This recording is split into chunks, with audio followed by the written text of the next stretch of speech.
Gemara Masechet Sanhedrin says, they asked Rabbi Elias ben Orkinos, what about the time of Mashiach? How will you be saved? He says, Torah and Gemilut Chasadim.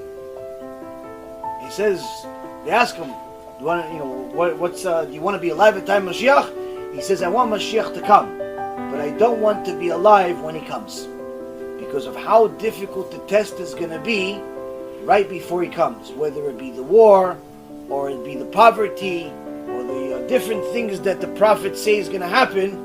The real Chachamim wanted Mashiach to come, but not during their lifetime, because of how difficult it will be before Mashiach comes. So, in essence, a Jew is obligated to believe the Mashiach can come any day, tomorrow, the next day, 3 days from now, a week from now, and so on and so forth. Obligated to think that Mashiach can come any day, not because he wants him to come or not wants him to come, but because that means he's obligated to do tshuva today. Because once Mashiach comes, there's no more tshuva. There's no more tshuva. So if a person thinks, nah, you know what, Mashiach is probably not going to come for another few years. Guess what? If you think that Mashiach is not going to come for a few years, your motivation to do tshuva will decrease by 95%. This is also part of the reason of why HaShem lowered the lifetime of people to 120 years on the average. At the time of Adam Arishon and Noach and that generation, the average person lived hundreds and hundreds of years, some even over 1,000 years.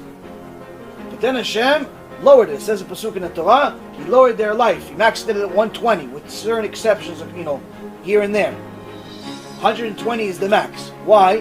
Because people thought, listen, I'm only 300 years old. My father lived till 900, so I have time before I have to do tshuva. I can still, cause a bunch of mess and go against Hashem for at least another 500 years. The last 100 years, I'll be perfect. Because people knew that everybody else lived life, a very long life, so Hashem added certain things to the world. Number one, He shortened the longest lifetime. Number two, He put disease into the world, which I believe it was Yaakov Avinu that asked for it. So at least you have preparation before you die in most cases. And in essence, He gave everybody the understanding that you could literally die on any given day. You're not promised tomorrow. And that's why the Talmidim asked the rabbi, says, Rabbi, you said, do tshuva before you die. How would somebody know when they're going to die? He says, exactly. Because you don't know when you're going to die, you're obligated to do tshuva every single day.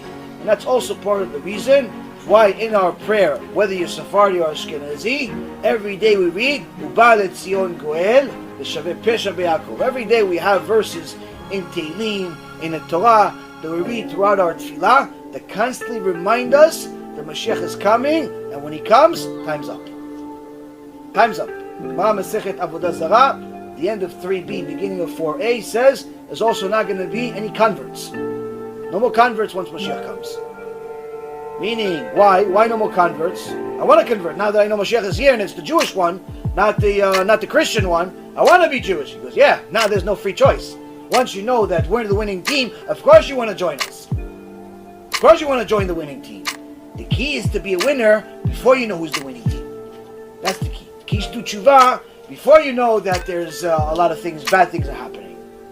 So that's the thing. A Jew has to do tshuva as soon as possible, because also anyone that's done tshuva, or at least is trying to do tshuva, knows that it takes a lot of time and a lot of effort to do tshuva. Even the basics.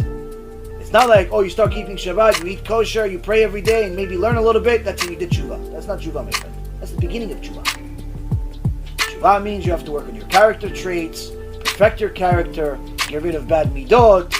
There's a lot of things to tshuva. It's not just doing mitzvot. There's a lot more than just doing mitzvot. And even the mitzvot, a person that's doing tshuva doesn't even know what he doesn't know. So even if he starts keeping Shabbat, he doesn't realize he's still a mechalel Shabbat because he doesn't know all the halachot Shabbat. You don't know all the halachot on day one. So you could probably be mechalel Shabbat, but accidental because you don't know the halachot. If you violate Shabbat because you simply don't know, you haven't gotten to it, then it's considered shogeg. It's accidental sins. But if you are not learning, and that's the reason why you don't know, then the Mishnah in Avot says, Shgagat Talmud Ola Zadon, that if your accidental sins are as a result of you not learning Torah, then then it's considered in Shamayim as if you did it on purpose. Why on purpose? Because you didn't know, because you purposefully didn't study. So therefore your accidental sins are considered purposeful sins. But if you just simply didn't get to it, you learned every day, you just didn't get to the specific halakha, then it's still considered shogeg. It's a sin, but it's an accidental sin. B'Shem Hashem Na'aseh v'Natzliach, we're very excited to offer you the new BeEzrat Hashem app 3.0. It's a newer, faster app, full of Torah, lots of Kedusha by the shiurim that we do, myself, Rav Ephraim, Rav Chaim, where you'll have also newer features where you're able to use the app while you're using other applications on your phone. You'll be able to share the lectures directly from the app. You'll be able to donate online and support our Kiruv and our Torah work that we're doing. And the most exciting feature is that you'll be able to actually ask questions directly on the app and get answers from the rabbis directly from the app. This is something unprecedented, and Baruch Hashem will be able to offer it. Thank you again for all of your support. Check it out. Make sure you have the kosher Torah that will re-energize your neshama each and every single day. Call to B'chav Atzlacha.